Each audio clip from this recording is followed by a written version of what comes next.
This story is titled, I Came Home Early and Heard My Girlfriend Brag About Cheating on Me. I walked out without saying a word. Now she's desperate to find me.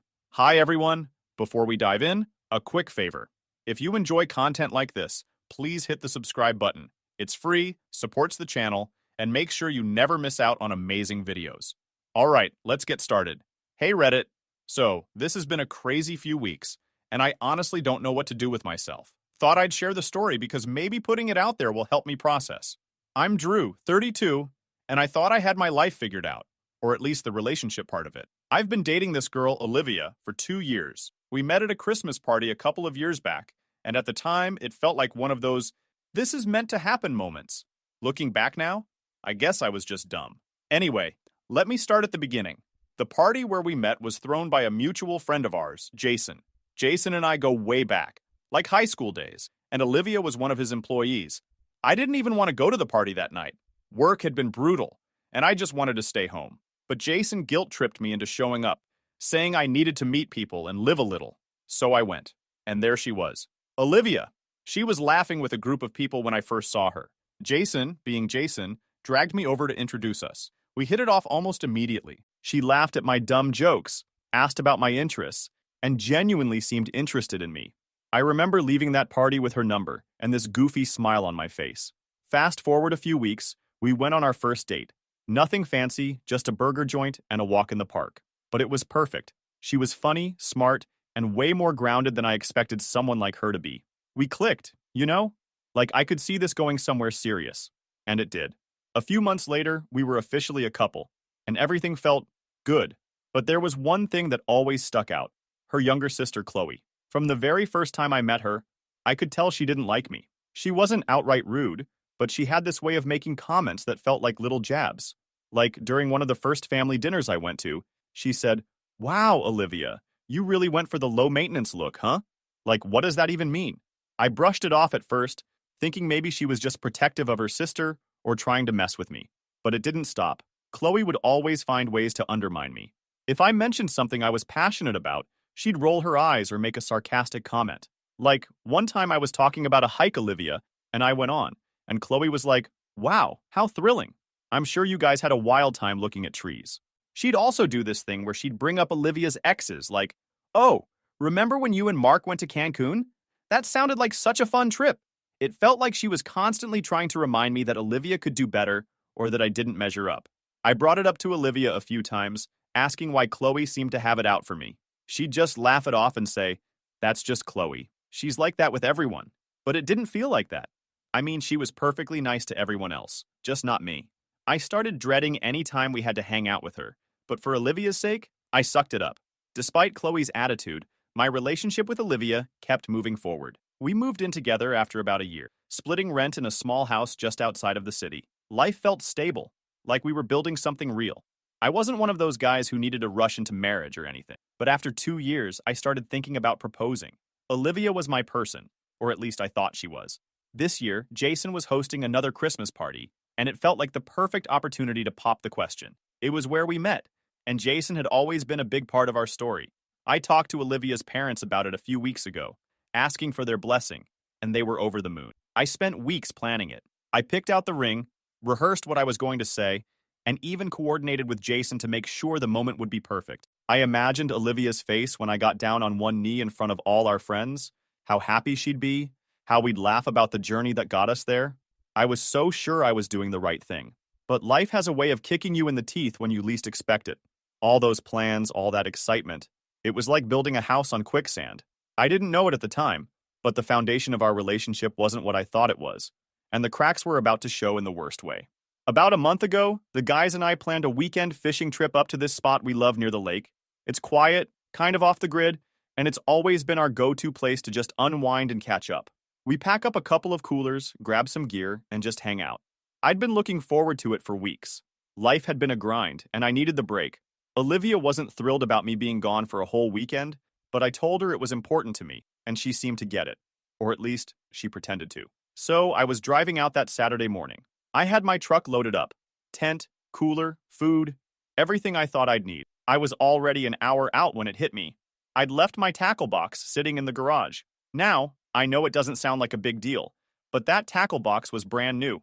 Olivia had given it to me as a gift, and I'd spent a fortune on new lures, hooks, the works. I couldn't just fish without it. Plus, I knew the guys would give me endless crap if I showed up empty-handed, so I sighed, turned the truck around, and started heading back home. I wasn't too happy about losing time, but I figured I'd grab the box and get back on the road in no time. Olivia had mentioned she'd be out shopping with Qley that day, so I wasn't expecting anyone to be home. Honestly, I was kind of relieved about that. I didn't want to deal with the whole, "why are you back so soon" conversation. Olivia wasn't the type to hold back her opinions, and if she thought something was dumb, she'd let you know. I figured it was better to just be in and out without any awkwardness. By the time I pulled into the driveway, it was around 3 p.m. Olivia's car was parked there, which caught me off guard. My first thought was that maybe she'd gotten back early, or their shopping trip had been cut short. I didn't think much of it. Sometimes plans change, right? I parked the truck and headed inside, already focused on grabbing the tackle box and hitting the road again. When I walked through the door, the house felt oddly still. You know when something just feels off? The air felt heavier, like the kind of quiet that isn't really quiet. I could hear faint voices coming from the living room, so I figured Olivia and Qley were just hanging out. It wasn't unusual for Qley to be over. She didn't live too far, and Olivia liked having her around. I usually just kept my distance when Qley was over. It was easier that way. As I made my way through the house, I realized their voices were louder than I thought. They weren't just chatting, they were laughing. Not the friendly, light-hearted kind of laughing either. It was that mean, gossipy kind of laugh. I stopped in my tracks, halfway down the hall. I didn't mean to eavesdrop, but the way they were talking, something about it made me freeze. I couldn't help but listen. Qley's voice carried first. "You're seriously telling me he didn't notice? Not even a little?" She sounded almost impressed, but in that snarky, mocking way she always had. Olivia's laugh followed, softer but full of amusement. "Of course not. Drew doesn't notice anything unless it's right in front of him. He's so focused on his little hobbies, he has no idea what's going on." My chest tightened. I didn't know what they were talking about, but the way they said my name, it felt wrong, like I was the punchline of some joke I didn't understand. Qley wasn't done. "I still don't get how you put up with him. He's like the most boring guy I've ever met. Always talking about fishing or hiking or whatever. God, Olivia, you could do so much better." "He's so safe," Olivia said. Her tone wasn't loving or affectionate. It sounded almost dismissive. "Safe?" Qley replied. "Come on, you deserve more than boring. Scott is way better." My heart started racing. "Scott? Who's Scott?" I thought. Olivia's laugh cut through me. "I know. I didn't plan for it to happen, but Scott, he's just different. And in bed? Oh my God, it's insane. Drew doesn't even come close," Qley continued. "Then what are you waiting for?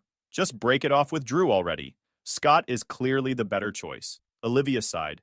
"I can't. Not yet. And I know he's planning something big for Christmas. I don't want to ruin it. Yet. I wanted to smash something. Yell. Do anything to release the anger boiling inside me. But instead, I just took a deep breath and left the house. As I closed the front door behind me, I heard Olivia call out, "Drew? Is that you?" I didn't answer. I got in my car and drove away. She called me a few minutes later, but I ignored it. By the time I got back on the road, she had sent me a string of messages. "Where are you? I thought I heard the door. Are you okay? Please call me." I didn't go back to the fishing trip. I couldn't. Instead, I drove aimlessly for hours, trying to figure out what the hell had just happened. It was like everything I thought I knew about Olivia, about our relationship, was suddenly up in the air, and I didn't know what to do with that. Eventually, I pulled into a motel parking lot and checked in for the night. It wasn't much, but it gave me a place to sit and think, without the weight of the house or Olivia's presence looming over me. I turned my phone off, ignoring the flood of messages and missed calls that had started coming in. I couldn't deal with her right now. I didn't want to hear her excuses or explanations. What could she possibly say to justify what I'd overheard? I spent the entire night at that motel, staring at the ceiling and playing the conversation I overheard in my head like some twisted highlight reel. Every laugh, every word felt like a dagger. The way Olivia talked about me with Qley wasn't just disrespectful, it was cruel. And the mention of Scott? That hit differently. Knowing there was a name, a face to attach to her betrayal, made it even worse. It wasn't just some abstract mistake I could brush off. She had been making choices, deliberate ones, to lie to me, laugh behind my back, and plan for her exit while I was planning our future. Looking back, though, there were signs. Subtle ones. But I chose to ignore them back then. For example, over the last few months, Olivia had been more busy than usual. Gym sessions, last-minute drinks with her coworkers, Impromptu shopping trips with Qley? At the time, I didn't think much of it. She wasn't the clingy type, and I respected her independence. But now, I couldn't help wondering how many of those nights were spent with Scott instead. Was she seeing him when she was out with Qley? Was Qley covering for her the whole time? I couldn't shake the idea that Qley had been part of this from the start, encouraging her, enabling her, and probably enjoying every second of it. I hadn't told anyone yet, not even my friends. I didn't know how to start that conversation. Hey guys, turns out my girlfriend of 2 years has been cheating on me with some guy from the gym. It sounded pathetic in my head, and I didn't want their pity. I wanted to deal with this on my own, at least for now. By the time I left the motel, I had a plan, or at least the beginnings of one. I wasn't going to confront Olivia yet. That would come later, on my terms. First, I needed to figure out what to do about our living situation. The lease was in my name, so legally I had all the control. I wasn't about to let her stay in the house while I figured things out. She didn't deserve that. If anything, I wanted her out of my space as soon as possible. When I got back to the house that afternoon, the first thing I noticed was that Olivia's car wasn't in the driveway. Perfect. I parked my truck and walked in. I headed straight to the spare room where we kept the trash bags. If I was going to do this, I needed to do it now. I grabbed a couple of them and started putting her things. Clothes, shoes, makeup, anything that was obviously hers went straight into the trash bag. I just wanted her stuff out of my house. The faster, the better. I dragged everything out to the front porch and left it there. Then I went inside, pulled up the contact info for the locksmith I'd used a year ago, and called him to come change the locks. He showed up within the hour, and I didn't give him any details, just told him I needed the work done ASAP. Once the locks were changed, I felt a small sense of relief. It wasn't much, but it was a step in taking back control. Before I left the house, I grabbed a piece of paper and wrote a quick note. Nothing dramatic, just a simple, "You know what you did. Don't contact me." I taped it to the door and locked up, feeling the weight of the keys in my hand like they were the last tie to the life I'd just thrown away. With everything packed and the locks changed, I needed some space. So I decided to head out to a retreat center I'd heard about a while back. It was 5 hours away.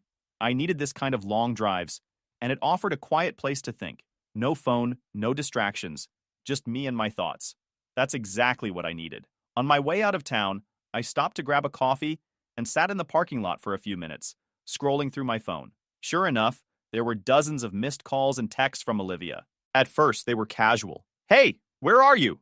And "Did you come home last night?" But as the hours went on, they became more frantic. "Drew, I'm really worried. Please call me. What's going on? Why aren't you answering?" And finally, "Where the hell are you? We need to talk." I didn't respond to any of them. I wasn't ready to talk to her yet. What was I supposed to say? "Oh, hey, I overheard you talking about Scott and how I don't measure up. Want to explain?" Number. That wasn't how I wanted to handle this. She didn't deserve an explanation from me, not after what she'd done. As I drove toward the retreat, I started thinking about what would happen when she came home and found her stuff on the porch. I pictured her reaction. Probably shock, maybe some tears. Part of me hoped she'd feel embarrassed, like she'd finally realize how badly she'd messed up. But another part of me didn't care how she felt. This wasn't about her anymore. It was about me, and what I needed to do to move forward. By the time I got to the retreat, I was emotionally drained. I spent the next 2 days at the retreat. Honestly, I didn't even think much about what I was going to do next. I just knew I wasn't rushing back into the mess I left behind. Let her sit there and figure out why her stuff was on the porch. When I finally headed back into town, I was clear about one thing. Olivia wasn't going to manipulate her way out of this. I wasn't going to give her a chance to spin her lies or cry her way back into my good graces. If anything, I felt a kind of cold clarity driving back. She wasn't worth the energy. Whatever fake version of herself she'd been presenting for 2 years was done, and I wasn't playing along anymore. As I pulled into my driveway, it was obvious she'd been there. Her stuff, which I'd left packed on the porch, was gone. She'd taken it all. The note I'd taped to the door was missing too. But that didn't surprise me. What did catch my attention was the stack of envelopes wedged into the screen door. Letters, all addressed to me, all from Olivia. I didn't even touch them. I just shook my head, unlocked the new lock, and went inside. After clearing her last traces from the house, I sat down on the couch and pulled out my phone. I hadn't checked it since before the retreat, and when I turned it on, the notifications started flooding in. Texts, missed calls, voicemails. It was a barrage of desperation. The texts started out calm. "Hey, I came home and saw my stuff. Can we talk? I don't know what's going on, but I'm worried." Then they got more frantic. "Drew, what the hell? Why is all my stuff outside? Please call me." I'm so sorry for whatever I did. And finally, they turned angry. This is childish, Drew. You're acting like a jerk. At least give me the decency of a conversation. I smirked reading that one. Decency? After what I overheard? The irony wasn't lost on me. I didn't bother responding. Instead, I blocked her number. Done. Simple as that. She didn't deserve an explanation, and I wasn't about to waste my time crafting some long text or arguing over the phone. The next morning, I got a call from Jason, the mutual friend who'd introduced me to Olivia at the Christmas party 2 years ago. Jason's one of those friends who's always got your back, but doesn't sugarcoat things. When I picked up, his tone was casual, but I could tell he knew something was up. Hey man, everything okay? Olivia's been blowing up my phone. I leaned back in my chair and sighed. Yeah, she's probably freaking out because I threw her out. Jason paused, then let out a low whistle. Damn! What happened? For the first time, I told someone the whole story. How I'd overheard Olivia and Qley's conversation, the way they mocked me, and of course, the part about Scott. Jason didn't interrupt, which I appreciated. When I finished, he let out a long breath. Wow, that's messed up. Honestly, though, good for you. She didn't deserve you, man. Jason wasn't the type to blindly take sides, so his support meant a lot. Over the next few days, Olivia's attempts to contact me didn't stop. She tried everything, calling from other numbers, showing up at the house, I didn't answer the door, and even leaving letters in my mailbox. Each letter was the same. Apologies, excuses, and pleas for another chance. I didn't read most of them, but the few I skimmed all had the same theme. She was sorry, it wasn't what it looked like, she still loved me, blah blah blah. The same tired script cheaters always use when they're caught. I wasn't buying it. Qley also tried reaching out, which made me laugh. Her messages were so out of touch it was almost funny. Hey, I heard Olivia's upset. Maybe you guys should talk. Like she hadn't been the one encouraging Olivia to cheat in the first place. I blocked her too. The next morning, I decided it was time to call Olivia's parents. They'd always been kind to me, treating me like family from the moment Olivia and I got serious. Her mom, Linda, would send me home with leftovers after family dinners, and her dad, Tom, loved talking about sports and grilling tips. They were the type of people who genuinely cared, and I figured they deserved to know the truth about what their daughter had been up to. Plus, I wanted them to hear it from me, not some twisted version Olivia would no doubt try to sell them. I wasn't nervous about the call, but I knew it wouldn't be easy. It's not exactly a casual conversation. Hey, just thought you should know your daughter's a cheater, and her sister's been hyping her up about it. Still, I called Linda's number, and she picked up on the second ring. Drew, how are you, sweetheart? It's been a while, she said, her voice as warm as ever. Hi, Linda, I replied, trying to keep my tone steady. Do you have a few minutes to talk? It's important. Of course, she said, sounding concerned. Is everything okay? No, I said bluntly. Not really. I explained everything. How I'd overheard Olivia and Qley laughing about me, how she admitted to cheating with some guy named Scott, and how Qley had been egging her on the entire time. I didn't sugarcoat it. I told her exactly what they said, word for word, because I wanted her to understand just how low both of her daughters had stooped. By the time I finished, the line was silent. For a moment, I thought Linda had hung up, but then I heard a shaky breath. Drew, she finally said, her voice trembling. I don't even know what to say. I can't believe this. Are you sure? Maybe you misunderstood. I didn't misunderstand, I interrupted firmly. Linda started crying. I felt a little bad, but at the same time, I wasn't going to soften the truth for her. Her daughters had done this, not me. After a few moments, I heard Tom's voice in the background, asking what was wrong. Tom, Linda said, her voice breaking. It's about Olivia and Qley. There was some muffled noise as Tom took the phone. Drew, what's going on? Linda's in tears over here. So, I told him. The whole thing. Again. By the time I finished, he was silent, just like Linda had been. Then, after what felt like forever, he let out a long, heavy sigh. I'm sorry, Drew, he said, his voice low and serious. You didn't deserve that. None of it. I can't believe they'd... God, I don't even have words. It's not your fault, I said, and I meant it. But I thought you should know. I know how much you both care about your daughters, but I can't stay quiet about this. I'm done being disrespected. You're absolutely right, Tom said, his voice sharp now. They crossed a line, and they need to face the consequences. I don't care if they're my daughters. What they did is disgusting. Linda, still crying in the background, chimed in. Drew, I'm so sorry.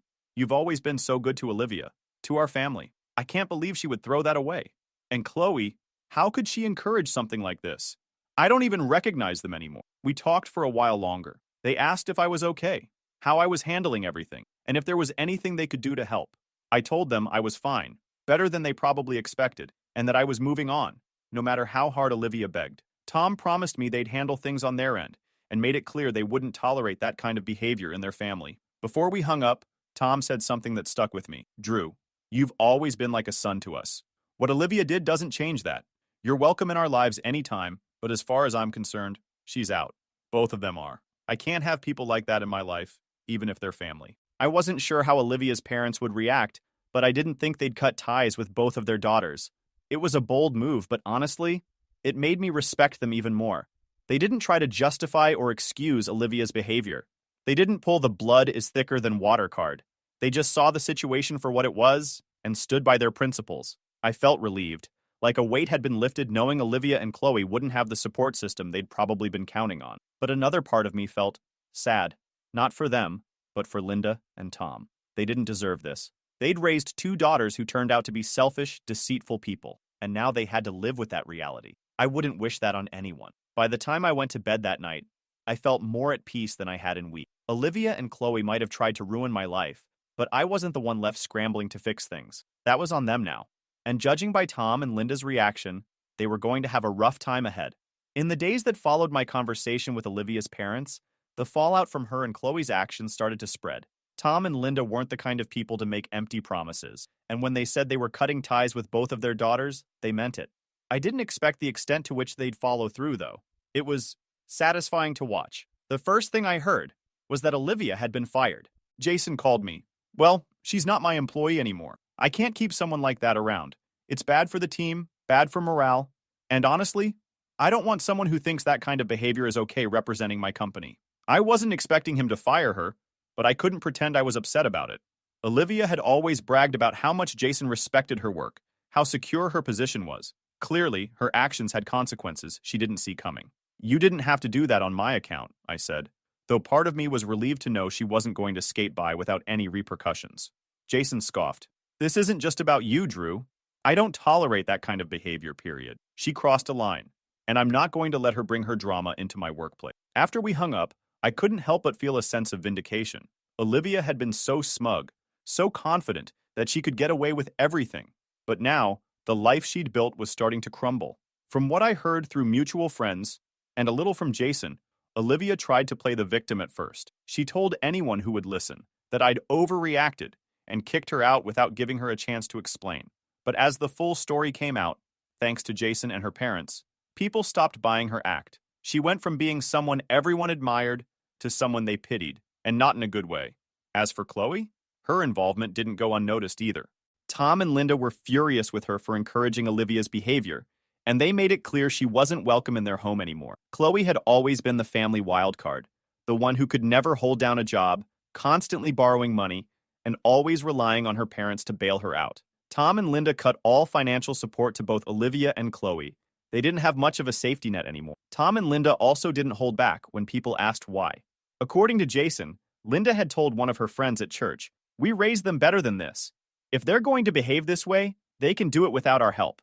Their social circle quickly picked up on the situation, and word spread fast. Olivia and Qley found themselves ostracized by people they'd once relied on for support. Friends stopped returning their calls, invitations to events dried up, and even their Instagram followers started dwindling. Olivia, who had always cared way too much about appearances, must have been losing her mind over it. Apparently, Qley let Olivia crash at her place for a while, but that didn't last long. From what Jason told me, Qley couldn't handle the constant drama Olivia brought with her. Between Olivia spiraling after losing her job and Qley struggling to keep up with her own expenses, things fell apart quickly. One night, Jason mentioned he'd heard through the grapevine that Qley had finally snapped and kicked Olivia out too. She told her to figure her own crap out, Jason said, almost laughing. I guess being sisters only goes so far when someone's a walking disaster. I didn't feel bad for either of them. They'd made their choices, and now they were dealing with the fallout. If anything, it felt like poetic justice. Olivia and Qley had spent so much time tearing me down, acting like I was just some safe and boring guy who didn't deserve their respect. Now they were the ones scrambling to pick up the pieces while I was moving on with my life. One night, as I was scrolling through my phone, I got a text from Jason. It was a reminder about the upcoming Christmas party. "Hope you're still coming," he wrote. "Don't worry, Olivia's not invited. This year's all about good vibes." I stared at the message for a while, debating whether or not to respond. Part of me wanted to skip the party altogether. It felt too tied to everything that had happened. But another part of me thought, why should I let her ruin it for me? It's not her party, and she sure as hell doesn't own the memory of that night. So, yeah, I'm going to the party. Not just to see friends or enjoy the holiday spirit, but to reclaim something. My story, my dignity, my life, whatever you want to call it. If Olivia showed up and tried to stir the pot one last time, well, let's just say I'm ready for her. This time, I'm not the clueless guy standing in the hallway, blindsided by betrayal. I'm walking in with my eyes wide open. I guess we'll find out. Thanks for reading until here. I'll update you guys after the Christmas party. Update. All right, Reddit. Buckle up because things went down at the Christmas party, and I'm still trying to wrap my head around it. If you've been following my story, you know where we left off. Let me take you to the party. The night started off fine. Actually, it was better than fine. Jason knows how to throw a party, and his place looked like something out of a Christmas movie. Twinkling lights, a giant tree in the corner, and people in festive sweaters holding drinks and laughing. It felt good to be around friends, people who had my back and knew the real story about what went down with Olivia. I mingled, caught up with old friends, and even met a few new people. I felt like myself again. No baggage, no drama, just Drew. But then, of course, the drama walked in. It was about halfway through the party when the front door swung open, and there she was, Olivia, standing in the doorway, looking like she hadn't slept in days. Her makeup was smudged, her hair was a mess, and she wasn't wearing anything remotely festive, just a plain black coat and jeans. She looked completely out of place among the crowd of cheerful partygoers. The room went dead silent. Everyone turned to look at her, and you could feel the tension crackling in the air. Jason was the first to speak. "What the hell are you doing here?" he asked, his tone sharp. "I need to talk to Drew," Olivia said, her voice shaky but loud enough for everyone to hear. "Please, just for a minute." Jason stepped forward, blocking her path. "You weren't invited, Olivia.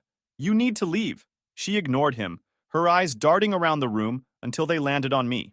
"Drew," she said, her voice breaking, "please, I just need to talk to you. Just 5 minutes. That's all I'm asking."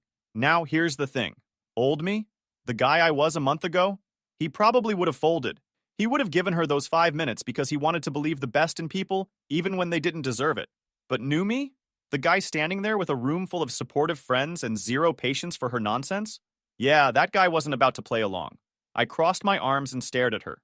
"Talk about what, Olivia?" I said, loud enough for everyone to hear. "You've already said everything I needed to know. You just didn't think I was listening." Her face crumpled, and for a second, I thought she might actually turn around and leave. But no. She took a shaky step forward and started pleading, her voice cracking with every word. "Drew, I made a mistake. A huge mistake. I was stupid, and I didn't realize what I had until I lost it. Please, just give me a chance to explain." Jason cut in again, his voice firm. "Olivia, I'm serious. You need to go. This isn't the place for this." She spun around to face him, tears streaming down her face now. "Jason, please. I just need 5 minutes with him. Just 5 minutes and I'll leave." Jason looked like he was about to lose it, but I raised a hand to stop him. "It's fine," I said. "Let her say what she needs to say." You could hear a pin drop as I walked toward her. Everyone was watching, waiting to see what would happen. Olivia wiped at her face, trying to compose herself as I stopped a few feet away from her. "Go ahead," I said. "Say whatever it is you think will fix this." She took a deep breath, her whole body shaking. "Drew, I was an idiot. I let Qley get in my head, and I made mistakes I can't take back. But I swear it didn't mean anything. Scott didn't mean anything. None of it did. You're the one I love, Drew. You've always been the one." I stared at her, unblinking. "You love me?" I asked, my voice calm but cutting. "Is that what you were thinking when you called me boring? When you laughed about how clueless I was? Or how about when you said Scott was insane in bed and I didn't even come close? Was that love, Olivia?" She flinched like I'd slapped her. "I didn't mean any of that," she whispered. "I was stupid, Drew. I was trying to impress Qley and I—" "Stop," I said, cutting her off. "Don't blame Qley for your choices. She might have encouraged you, but you're the one who made those decisions. You're the one who lied, cheated, and then laughed about it." Her tears were falling freely now, and she dropped her voice so only I could hear. "I'm begging you, Drew. I don't have anyone else. Qley kicked me out. My parents won't talk to me. You're all I have left." I stepped back, letting her words hang in the air for a moment before I replied. "And whose fault is that, Olivia? Because it sure as hell isn't mine." At that point, Jason had had enough. He stepped forward, gesturing to one of his friends near the door. "Time to go," he said firmly. Two of Jason's friends gently but firmly escorted Olivia out, ignoring her weak protests and pleas. The door shut behind her, and just like that, the tension in the room evaporated. Someone cranked up the music, and people started talking again, but the energy had definitely shifted. Jason walked over to me, clapping a hand on my shoulder. "You good?" he asked. I nodded. "Yeah," I said, feeling strangely calm. "I'm good." And you know what? I really was. Watching Olivia crash and burn like that didn't hurt. If anything, it felt like closure. I'd spent 2 years of my life with someone who didn't deserve me, but now I was finally free. So, that's the story. I don't know what Olivia's doing now, and honestly, I don't care. She made her choices, and now she's dealing with the consequences. As for me, I'm moving forward. I've got good friends, a supportive community, and a life that's finally my own again. That's all I need.